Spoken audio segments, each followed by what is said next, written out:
આપણે જોયું જર્મનીએ પણ જે પ્રકારે આપણી સાથે ટ્રેડ ડીલ કર્યું છે, આવનારા સમયમાં ટ્રેડ ડીલના આધાર ઉપર ખૂબ મોટા પરિણામો, સામાન્ય જનતાને ફાયદો થાય એટલે જીએસટીમાં પણ ઘટાડો, આ બધા પાસાઓ ભૂતકાળમાં કોંગ્રેસમાં રાહુલ ગાંધી અઘોષિત વડાપ્રધાન હતા, નિર્ણયો એ લેતા હતા, બિલો ફાડી નાખવાનું, ઐતિહાસિક રીતે લોકસભાનું અપમાન કરવાનું પાપ પણ એ રાહુલ ગાંધીએ કર્યું.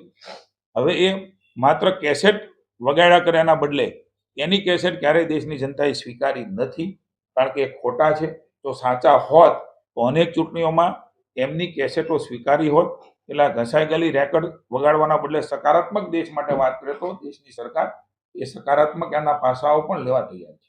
કીધુભાઈ, ખાસ તો જે ભાવનગર ભાજપનું સંગઠનનું માળખું જે છે એ જાહેર થયું એ પૂર્વ પક્ષી પોતાના પરિવાર તરીકે ચાલે છે.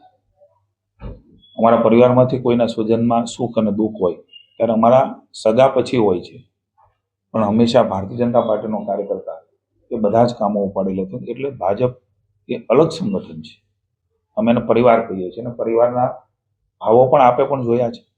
એમના ઘરે દુઃખ આવ્યું હોય ત્યારે એમને ઊભા રહીને, એમની સાથે ઊભા રહીને કાયમી એમને કેવી રીતે અમે ખોટ ન ચાલે એના પણ પ્રયાસો યુનિટ દ્વારા થતા હોય છે, અમારા દ્વારા પણ થતા હોય છે. ભાવેશભાઈની જાહેરાત થાય એ પહેલાં વયા જવું એ અમારા પરિવારો માટે, ભાવનગર યુનિટ માટે ખૂબ દુઃખદ છે. ભગવાન એના આત્માને શાંતિ અર્પે. અમે બધા જ એમના ઘરે જઈને આવ્યા છીએ અને આવું કોઈના ઉપર ન બને, આવો ઈશ્વર આવો આઘાત કોઈને ના આપે એવી પણ અમે પ્રાર્થના કરીએ છીએ. તમે બજેટની જે વાત કરી એમાં લગભગ ગુજરાતના 10-12 શહેરો આવી ગયા, ભાવનગરનો ક્યારેય કોઈ દિવસ ઉલ્લેખ જ નથી થયો. કેમાં બજેટમાં તમે જામનગર, ધોળાવીરા, પછી આણંદ, ભાવનગરમાં સીએનજી વિશ્વનું પહેલું આપણું અત્યારે નથી કીધું. ના આ પહેલા આવી ગયું છે. એટલે અલગ અલગ પ્રકારે જે ઇકોસિસ્ટમ હોય, આપણે જાણીએ છીએ કે WHO આયુર્વેદિક ક્ષેત્રે જામનગર એ અલગ પ્રકારે છે. અહીંયા આપણે જોયું છે તો રેલવેની પણ વાત થઈ છે કે ધોલેરાથી રેલવે પણ અહીંયા આવે, ધોલેરાનો હાઈવે પણ આપણને લાગુ પડે છે. મેં જે વાત કરી 30,000 કરોડના ખર્ચે એ કેન્દ્ર સરકારનું છે. જામનગરથી એક્સપ્રેસ વે એ ભાવનગર આવશે ને અલગ પ્રકારનો નવો, અને ભાવનગરથી 30 કિલોમીટર ભરૂચ પહોંચાશે. આ બધી જ વસ્તુઓ થઈ રહી છે, રાજ્ય સરકારમાં પણ થઈ રહી છે. માત્ર બજેટ પૂરતું નહીં, બજેટ સિવાય પણ સરકાર પાસે પાવર હોય છે. ત્યારે જ્યાં જેવી જરૂર હોય ત્યાં મોદી સાહેબે પણ કહ્યું છે ધોલેરા સેમિકન્ડક્ટર એ આપણા માટે છે ને આવનારા સમયના નરેન્દ્રભાઈ ગધેડિયામાં આવ્યા ત્યારે પણ કહ્યું છે કે ભાવનગર એ પોર્ટ ક્ષેત્રે ખૂબ મોટું શક્યતાઓ છે. દરિયાઈ ક્ષેત્રે પણ આમાં થયો છે. ત્યારે હું આવનારા દિવસોમાં એટલું કહીશ, અમારું બજેટ પણ જે આવવાનું બાકી છે, ભાવનગર એ કેન્દ્ર સ્થાને છે.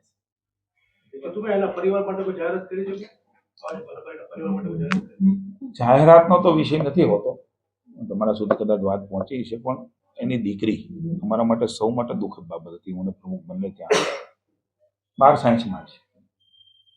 26 તારીખેની એક્ઝામ શરૂ થાય છે. બાપે એને સાયન્સ લેવડાવ્યું છે ત્યારે અનેક સપના જોયા હશે કે ભાવેશ એના પિતા ભલે જતા રહ્યા પણ અમે બધા એના વાલી તરીકે છીએ. એ દીકરીને જે કાંઈ જરૂરિયાતો, જે કાંઈ વ્યવસ્થા એ કરવાની પણ અમે કીધું છે. એમને મેં પણ વ્યક્તિગત રીતે કીધું છે કે એમને કાઉન્સિલિંગની જરૂર હોય, એમના ડાઉટ્સ હોય તો એ પણ ઘર બેઠા એ સ્કૂલના શિક્ષકો એમને કરી દેશે. ને એમને ડૉક્ટર થવું હોય, ડૉક્ટરથી પણ આગળ જવું હોય તો ઈશ્વરે મને જ્યાં સુધી શક્તિ આપી છે ત્યાં સુધી એ ડૉક્ટર પણ થાય ને અમારા ભાવેશનું સપનું પૂરું કરે.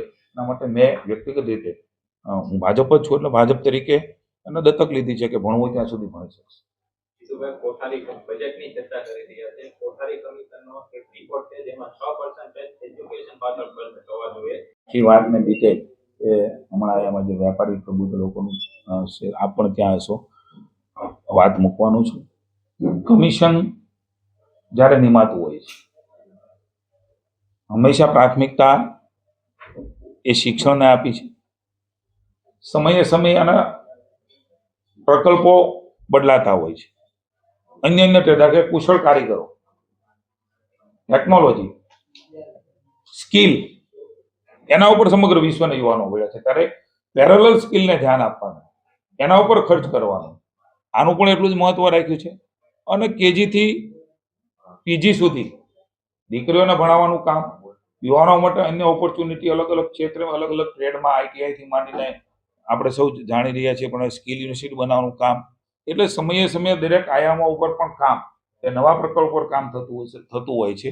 એટલે આને કોઈ એક હું એમ કહીશ કે કોઈ એક નકશામાં બાંધવાના બદલે વિશાળ પરિપ્રેક્ષમાં હું આપને ભરોસો આપું છું કે શિક્ષણ હોય કે અન્ય ક્ષેત્ર હોય, બજેટના ભોગે એ ન તો યુવાનને નુકસાન થશે, ન તો અન્ય વર્ગને નુકસાન થશે.